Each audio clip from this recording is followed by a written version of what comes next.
Hello, dear fans, friends, and subscribers. Welcome to the cricket show, the daily cricket show with the host Ram on this cricket happening show. Yes, I do have a sore throat, but I've always been telling on this cricket show that cricket is pure passion for me. So that's the reason I'm out here. Despite my ill health, I'm out here to talk to you, dear friends and subscribers. It's all because of your tremendous cooperation to the show. People love this show, and that's the reason I really make it a point to come back to you, whatever be my case, whether I'm sick or I'm not sick, I'm always there on this cricket show. So just hosting this daily cricket show today. Well, we don't have much international cricket being played, but what I'm going to do today, as you all know, that I definitely look at something in cricket. I make it a point to talk something about cricket. And well, what I'm going to talk today is the first semi-final which was played between in the Royal Cup, the Royal Cup, as you know, we call it the Royal London One Day Cup. Yesterday was the first semi-final which was played between Yorkshire and Gloucestershire, and it was Gloucestershire which actually won the match against Yorkshire by 8 wickets. Michael Klinger actually putting up a good show of an unbeaten 137 of 145 deliveries with 9 fours and 4 sixes. And also, one good thing for Gloucestershire was after a gap of 11 years that Gloucestershire has actually made it to the finals of a Royal London One Day Cup. So congratulations to them. So after a gap of 11 years, Gloucestershire has reached the finals of the Royal London One Day Cup. Probably the name was different at the time, but it was a one-day fixture. So Gloucestershire will be very proud about it, and they will be ready to go in the finals for sure. They are awaiting the match which is being played right now as I'm talking to you. The second semi-final is underway at the Oval. It's being played between Surrey and Nottinghamshire, and Surrey at the innings break as the 50 overs, they played out the 50 overs. They raised 300 for 5, thanks to that man, that living legend who actually retired from international cricket. As you would remember, it was from test matches, one day and T20, and that was Kumar Sangakarra. And well, one is only one probably, I'm sure all the Sri Lankan cricket fans and the cricket fans the world over, including myself, would be questioning as to why Kumar Sangakarra retired. And the reason that I'm saying that is because Surrey have raised 300, and look at that lion's share that Kumar Sangakarra had. He hit 166 of 138 deliveries with 13 fours and 1 6, and this bloke really has everything. Still the ammunition is there in him to deliver for Sri Lanka, but very unfortunate that today he has already hung up his gloves as far as international cricket is concerned. And Kumar Sangakarra, a princely 166, which enabled the Surrey to reach 300 for 5 in the second semi-final that is being played against Nottinghamshire. Nottinghamshire have still not started their reply, and Surrey and Nottinghamshire, as I said, Gloucestershire has reached the finals of the Royal London One Day Cup 2015. They'll be awaiting the winners of the Surrey-Nottinghamshire match to see who they would be facing. So this is what I'm going to talk about. So let's go on to the first semi-final between Yorkshire and Gloucestershire at Leeds.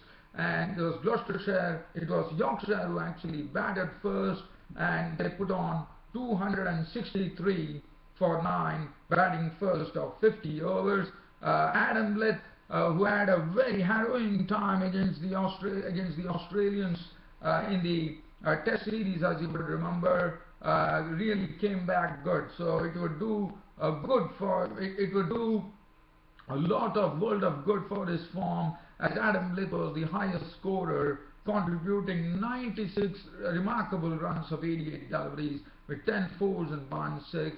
Leeds was out for 21 of 48 balls with 1 4. Leading were made 8 of just 16 deliveries. Jonathan Barristow contributed 34 of 40 deliveries with 2 fours and 1 6. Gary Balance made 27 of 39 deliveries. Wilfred Rhodes made 4 of 11 deliveries. Bresnan made 27, a forgotten man in English cricket, I would say, Tim Bresnan, 27 of 24 balls.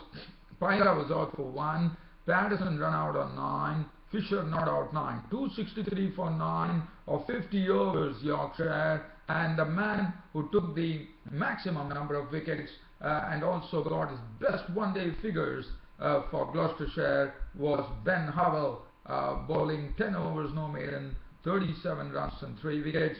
Other than that, it was the Fuller with 1 for 52 of 7, Payne 1 for 32 of 9, Norwell 9 overs, 1 for 46, Taylor 10 overs, no maiden, 1 for 46, Smith 5 overs, 1 for 30, and they were the ones who actually took the wickets. And Gloucestershire, in their target chase of 264 for runs from 50 overs in the first semi-final, made it in the end with 8 wickets to spare. It was thanks to Michael Klinger, the opener, who really played a marvellous knock of 137 unbeaten runs of 145 deliveries with 9 fours and 4 sixes. Dent, the opener, was dismissed early for 28 of 31 balls with 3 fours. Roderick making 18 of 30 deliveries, 2 fours.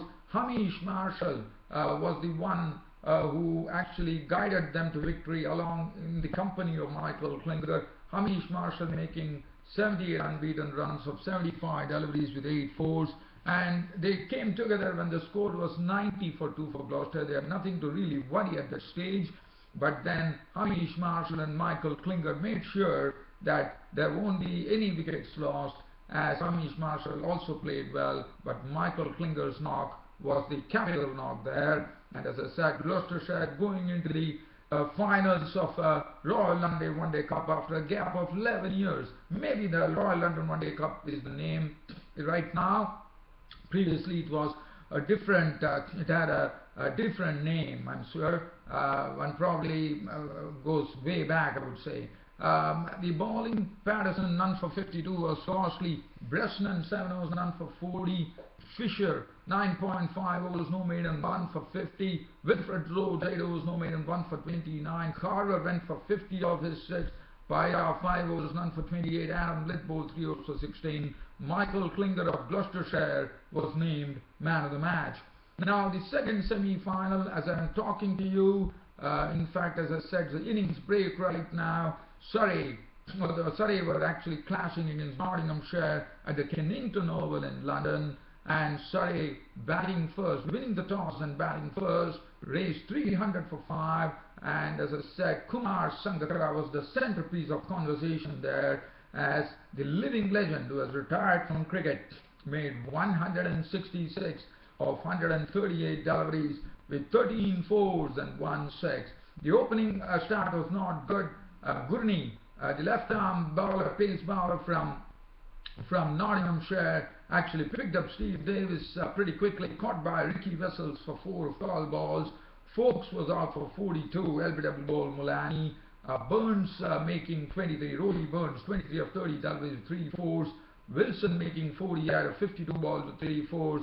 But Sangakarra stood there like a colossus, I would say, and he contributed. He was there with his delectable drives, those river ram shots, the river sweep shots against the spinners, and it was really a treat to watch Sangakarra into his real element as he carved stroke after stroke to make 166 of 138 deliveries with 13 fours and 1 6, and Surrey put up 300 on the board for 5 wickets of their 50 overs. The bowling, Gurney 8 overs, 1 maiden, 1 for 58. The left-arm seamer, Broad 8 overs, 1 maiden, none for 40. So one could say it was a good attack from the Nottinghamshire team. Samit Patel 10 overs was cracked for 62. Ball 9 overs, 2 for 52. Mulani 10 overs, no maiden, 2 for 49. Christian 5 overs, none for 31. So Surrey put 300, and Nottinghamshire would be chasing at a rate of 6 runs per over if they have to beat Surrey. It should be an interesting chase which is coming up. It will also decide who would be taking on Gloucestershire in the finals of the Royal London One Day Cup 2015. But right now I would like to say a word about Kumar Sangakarra. Kumar Sangakarra, the living legend, lives on, I would say, because the way he has been playing, I really feel very sorry that this bloke Kumar Sangakarra has retired from international cricket, and what a loss for Sri Lankan cricket. I mean, he's still having all the weapons in his armory, and he's still able to play those characteristic strokes he's known for. And what a knock he has played today. He has almost, I would say, one has to wait and watch what Nottinghamshire does, but Surrey looking they're looking in some real princely, looking really in a princely state, I would say. Well, dear fans, friends and subscribers, as I said, there was not much international cricket today, so this short cricket happening show is about to end, dear fans, friends and subscribers. A pleasure bringing you this cricket happening show every day, and I hope it is the same with you all guys. And I'll be seeing you tomorrow, that's on a Tuesday, on my next cricket happening show. Till such time I see you, it is goodbye from your host Ram Studios. Thank you.